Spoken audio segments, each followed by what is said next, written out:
हुआ है। बीजेपी इसको लेकर कांग्रेस को ये आरोप लगा रही है कि बिहार में भी हो रहे हैं ऐसे कांड, छत्तीसगढ़ में भी हो रहे हैं, राजस्थान में भी हो रहे हैं, वहाँ आप क्यों नहीं बोलते हैं आप? दरअसल क्या है कि गाना ऐसा जिसमें कहा गया है कि देवी को वेद पसंद है और देश के माननीय प्रधानमंत्री श्रीमान नरेंद्र दामोदर दास मोदी और राजा बाबू को संजय मिश्रा पसंद है। जिस संजय मिश्रा को 31 जनवरी तक वैध माना गया, 31 जुलाई तक, वो संजय मिश्रा जो है का कार्यकाल बढ़ाने के लिए, ताकि जो इंडिया घटक दल है उनके नेताओं को डरा धमका करके किसी तरह से इस गठबंधन को तोड़ा। मेन है जैसे इस तरह से इन्होंने मणिपुर की वहाँ महाराष्ट्र की सरकार गिराई और मध्य प्रदेश की सरकार गिराई, कर्नाटक की सरकार गिराई और तमाम स्टेटों में उन्होंने यही हाल किया, ताकि ये रहेंगे तो इन्फोर्समेंट डायरेक्टर के मार्फत हम इंडिया घटक दल के नेताओं चाहे वो अखिलेश यादव हो, तेजस्वी यादव या नीतीश कुमार हो, इनको हम बरगला सकें या इनको मजबूर कर दें कि आप अगर हमारी बात नहीं मानोगे तो हम जेल भेज देंगे। उसके एवज में और 40 साल से मणिपुर में जो वाकया घटा है, जो घटनाओं को अंजाम दिया गया है, म्यांमार से आकर के लोग इंडिया में प्रवेश करके दूसरे देश के लोग आकर के उन्होंने जो कुकृत किया है देश में, उसके लिए देश सरकार है कि आज तक 70 सालों में ऐसा बुद्धिजील, कायर और नकारा प्रधानमंत्री पहली बार देखने को मिला।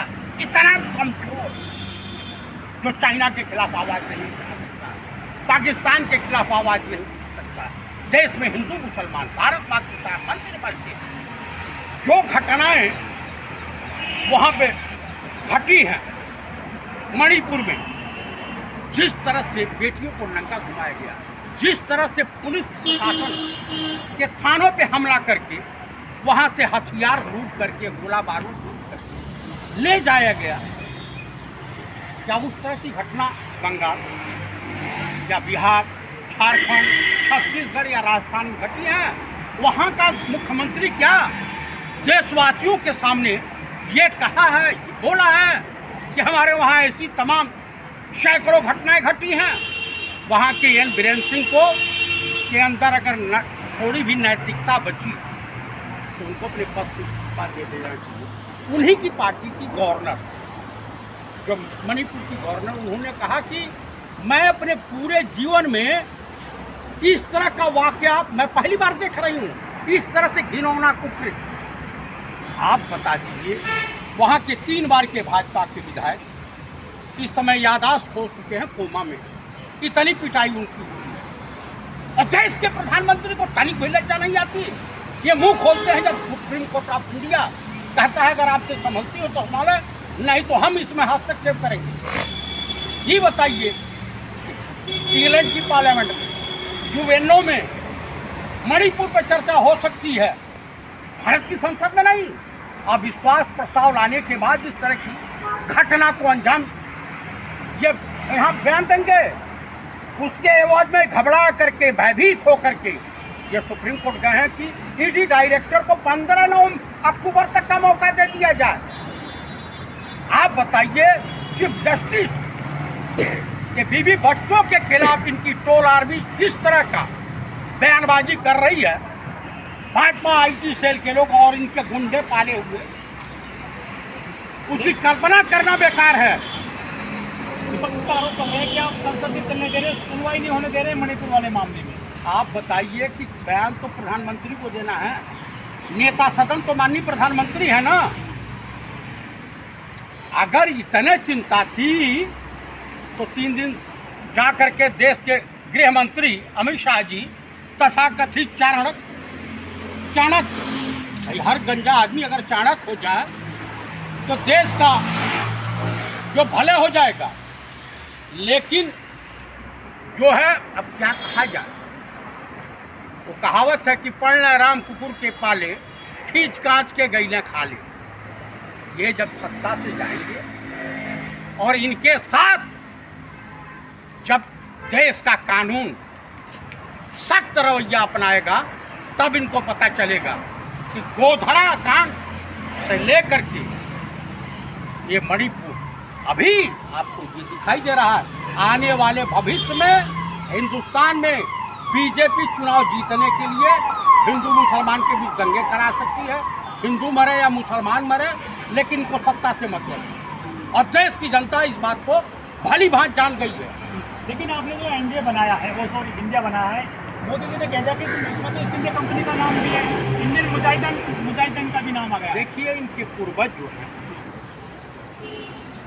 ईस्ट इंडिया कंपनी के दलाल थे, चाटुकार थे, और नवाज शरीफ को डॉक्टर मनमोहन सिंह की के शपथ ग्रहण समारोह में नहीं बुलाया गया या पाकिस्तान के किसी पीएम, ये नरेंद्र मोदी ने बुलाया था।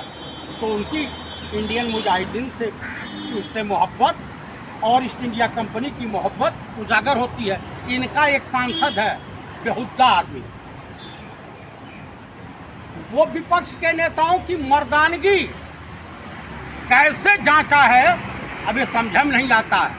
कभी विपक्ष में अखिलेश यादव भी हैं, तेजस्वी भी हैं, नीतीश भी हैं, स्टैलियन भी हैं, पंडित राहुल गांधी भी हैं, हमारे माननीय मल्लिकार्जुन खड़गे जी भी हैं।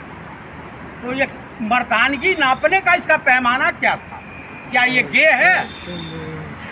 ये पुरुष को बता सकता है कि मर्द है या महिला प्रमाण पत्र देती है? ये उसमें से कौन सा है श्रेणी में आता है, ये बताते हैं। तो मणिपुर कैसे उठेगा? मेघालय में तो जो भाजपा के कार्यकर्ता गिरफ्तार किए गए हैं, जिन्होंने मोबाइल बम का प्रयोग किया था मुख्यमंत्री के काफिले पे हमला करने के लिए, यहाँ सर्वदलीय बैठक होगी, बयान देंगे, सभी लोग जाएंगे और जा कर के वहाँ गुहार लगाएंगे कि हाथ जोड़ करके प्रार्थना है कि देश के वासियों आपस में मिलजुल करके भाईचारे और प्रेम के साथ रहो, और जो इस कुकृत्य में शामिल हो, हिंदुस्तान के पास तमाम आर्कट फोर्स हैं, उसका इस्तेमाल करें। अगर आप प्रेम से नहीं मानोगे, सीधे नहीं मानोगे, तो उंगली टेढ़ी करनी पड़ेगी। लेकिन मोदी जी ने कहा था कि हमने नॉर्थ ईस्ट का रास्ता खोल दिया है विकास का। वो ऐसा विकास करने गए कि हाँ वो सब कुछ यही विकास का रास्ता खुला है।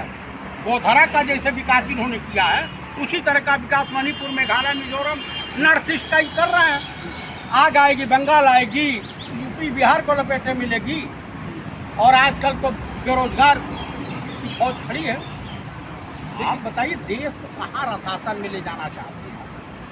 क्या देश को बनाना चाहते हैं? कैसा देश बनाना चाहते हैं? लेकिन मोदी जी ने कह दिया कि दुनिया के टॉप 2 देशों में हम शामिल हो जाएंगे आने वाले कुछ दिनों में, कुछ सालों में। इसी तरीके से जो मणिपुर में हुआ है, मिजोरम में हो रहा है, मेघालय में मुख्यमंत्री सुरक्षित नहीं है, तो आम जनता कैसे सुरक्षित? एक डंका बज रहा था मोदी जी का।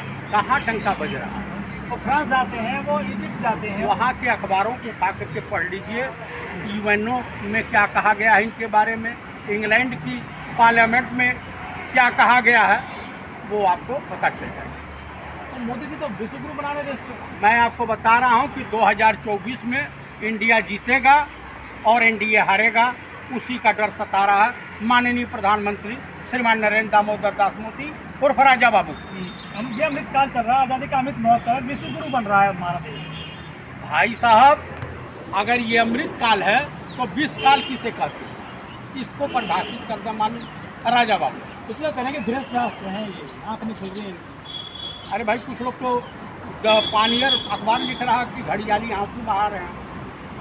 घड़ियाल जैसी मोटी चमड़ी हो गई है, तमाम तरह के अखबार लिख रहे हैं, तो क्या कहिएगा? आपका जो अखबार निकलता है टेलीग्राफ, उसने बहुत बड़ा फोटो छापा है। हाँ, तो घड़ियाल का, हाँ एकदम एकदम, उसमें नहीं, किसी ने कुंभकर्ण भी कहा है।